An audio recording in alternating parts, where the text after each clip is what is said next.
안녕하세요. 30분 상담으로 정확한 솔루션을 제공하는 박순배 변호사입니다. 이번에는 상가를 가지고 계신 분들께 도움이 되는 정보를 드리겠습니다. 직접 점포를 운영하고 계시는 분들도 있겠지만 혹시 임차인과 임대차 계약을 맺은 분들이 계신다면 이번 영상 꼭 시청해 주시기 바래요. 상가는 전유 부분과 공용 부분으로 나누어져 있습니다. 전유 부분은 상가 소유자가 단독으로 소유하며 전적으로 사용하는 공간을 말합니다. 공용 부분은 여러 상가 소유자가 공유하는 복도, 계단 등의 공간을 말합니다. 상가의 소유자는 집합건물법상 부분 소유자라고 칭하고 있는데요. 상가 소유자별로 전용 부분을 구분하여 소유하고 있기 때문입니다.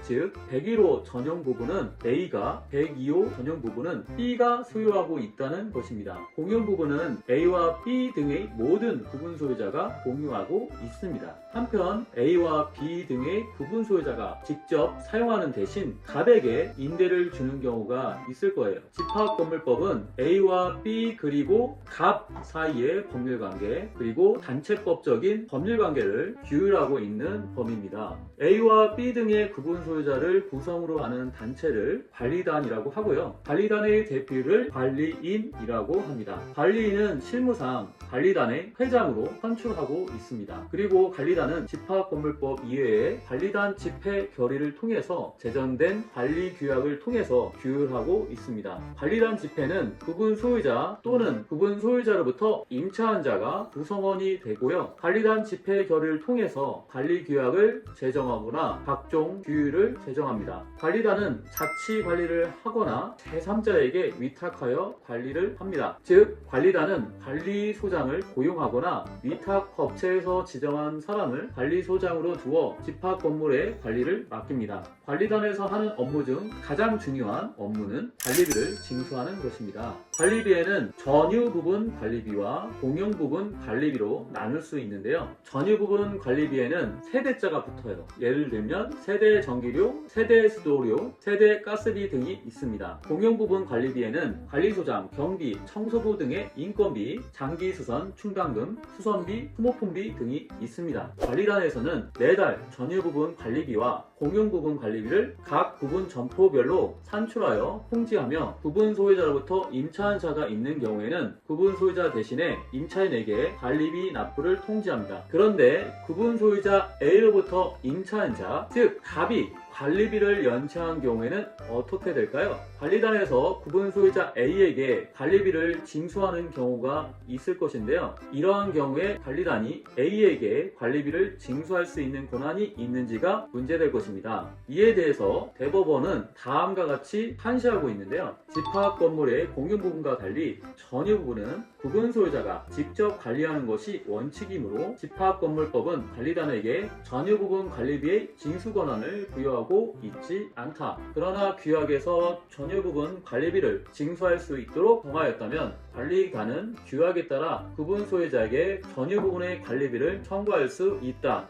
제가 최근에 관리단으로부터 위임받아 101호의 구분 소유자 A를 상대로 체납된 관리비를 청구하게 되었는데 관리단에서는 규약에 정한 전유 부분 관리비를 징수할 수 있다는 규정이 있다고 주장하였고 A는 규약에 전유 부분 관리비를 청구할 수 없다고 다툰 사실이 있습니다. 관리단의 주장의 근거는 다음과 같은데요. 관리규약은 2011년 8월 제정규약이고 제정규약은 구분 소유자를 입점자로 임차인을 사용자로 개념짓고 구분 소유자와 임차인을 합하여 입점자 등이라고 용어를 정의한 후 입점자 등이 승계 전에 발생한 다른 입점자 등에 대한 건물 관리비 등 채무에 관하여 책임이 있고 관리비 등을 기한 내에 납부하지 아니한 입점자 등에 대하여 가상금을 부과할 수 있으며 관리소장은 관리비 및 기타 분담금을 각 입점자 등을 상대로 청구 수령할 권한이 있으며 입점자 등이 관리비 납부를 1개월 이상 연체하는 경우 관리소장이 독촉장을 발송하여야 하며 입점자 등이 관리비의 납부를 거부하는 경우 입점자 등에 대하여 부분 소유권의 경매 청구 등의 조치를 결의할 수 있다고 정의하고 있습니다. 이렇듯 규약은 관리비의 납부 의무자를 전용 부분과 공용 부분의 구분 없이 입점자 등, 즉 부분 소유자와 임차인으로 정하고 있습니다. 재판장님은 관리단의 주장이 타당하다고 보아서 관리단에서 부분 소유자 A가 관리단에게 전용 부분 및 공용 부분 관리비 합계 4천만 원을 지급할 의무가 있다고 판시하였습니다. 이렇게 관리단이 부분 소유자 A에게 전용 부분 관리비까지 징수할 수 있는지가 가장 큰 쟁점이 되었는데요. 임차인이 관리비 중 일부만을 지급한 경우에 연체료 내지 지연손해금, 원금 순으로 충당이 되어야 하는데 관리단에서 이를 위반하였다고 주장하였습니다. 그러나 관리단에서는 미납 관리비에 대한 기왕의 연체료에 대해서는 아예 청구를 하지 않았고 전부 원금에 충당하였기에 이를 위반하였다고 볼 수 없다고 판시하였습니다.